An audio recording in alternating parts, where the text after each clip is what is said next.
នៅពីក្រោយកាវើត្រឡប់មកកាន់វិស័យសម្ដែងរបស់នៅសុកនីតា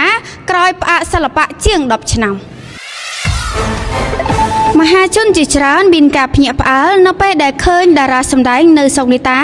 វិលត្រឡប់មកកាន់ឆាកសម្ដែងឡើងវិញបន្ទាប់ពីបាត់មុខលើវិស័យនេះអស់រយៈពេលជាង10ឆ្នាំតារាសម្ដែងនៅសុកនីតាបានបោះបង់អាជីពសម្ដែងអស់ពេលជាង10ឆ្នាំមកហើយ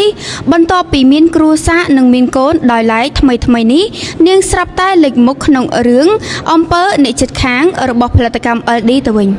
ជុំវិញនៃការវិលត្រឡប់របស់តារាសម្ដែងនៅសុកនីតាត្រូវមហាជនជាច្រើនមានការងឿងឆ្ងល់គ្រប់គ្នាពីព្រោះនាងបានសាងគ្រួសារមានកូនចៅនិងមានទ្រព្យសម្បត្តិមុខមាត់រស់នៅសុខស្រួលទៅហើយ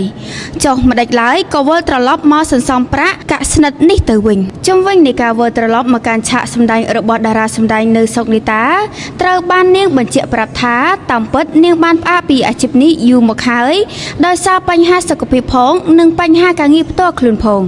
តែដោយសារក្តីស្រឡាញ់និងមានការជំរុញពីមិត្តភក្តិនាងក៏បានបន្តនៅលើវិថីនេះសារជាថ្មីម្ដងទៀតតែមុននឹងទទួលថតរឿងនេះគឺលោកលៀងលីដាដែលជាម្ចាស់ផលិតកម្ម LD បានទៅសុំការអនុញ្ញាតពីស្វាមីរបស់នាងផ្ទាល់តែម្ដងក្រោយពីទទួលបានភ្លើងខៀវពីស្វាមីនៅសុកនីតាក៏មានឱកាសបានត្រឡប់មកកាន់វិស័យសម្ដែងជាថ្មីដើម្បីបន្តក្តីស្រមៃខ្លួនជាស្ដាយបន្ទាប់ពីមានវត្តមាននៅក្នុងរឿងអំពើអ្នកជិតខាងនាងក៏មានគម្រោងនឹងបន្តថតភាពយន្តបន្តទៀតផងដែរ